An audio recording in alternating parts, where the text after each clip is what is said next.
മറ്റൊരു നവരാത്രി കാലം കൂടി എത്തുകയാണ്.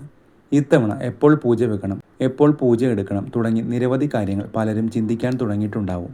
ഏതൊക്കെയാണ് ആ ദിവസങ്ങൾ, ശ്രദ്ധിക്കേണ്ടത് എന്തൊക്കെയാണ് തുടങ്ങിയ കാര്യങ്ങൾ നമുക്ക് നോക്കാം.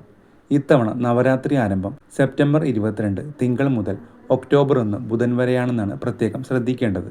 ഭഗവതിയെ 1-ാം ദിവസം ശൈലപുത്രിയായും, 2-ാം ദിവസം ബ്രഹ്മചാരിണിയായും, 3-ാം ദിവസം ചന്ദ്രകണ്ഠ, 4-ന് കൂഷ്മാണ്ഡ, 5-ന് സ്കന്ദമാത, 6-ന് കാർത്തിയായനി, 7-ന് കാളരാത്രി, 8-ന് മഹാഗൗരി, 9-ൽ സിദ്ധിദാത്രി എന്നീ ഭാവങ്ങളിലാണ് ആരാധിക്കുന്നത്. അതാത് ദിവസങ്ങളിലെ ഭഗവതിയുടെ ഭാവങ്ങൾക്ക് ഓരോന്നിനും പ്രത്യേകതകൾ ഉണ്ടാവും. ഇത്തവണ വിദ്യാ ഉപാസകർ പൂജ വെക്കേണ്ടത് കലണ്ടർ പ്രകാരം സെപ്റ്റംബർ 29 വൈകിട്ടാണ്. അന്നാണ് സപ്തമി. സെപ്റ്റംബർ 30-നാണ് ദുർഗാഷ്ടമി. ഒക്ടോബർ 1-ന് മഹാനവമിയും കഴിഞ്ഞ് ഒക്ടോബർ 2-ന് വിജയദശമി ആയിരിക്കും.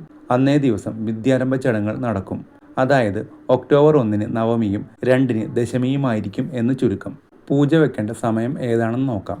സെപ്റ്റംബർ 29-ന് വൈകിട്ട് 5 മുതൽ പൂജ വയ്ക്കാൻ പുസ്തകങ്ങൾ നൽകാം.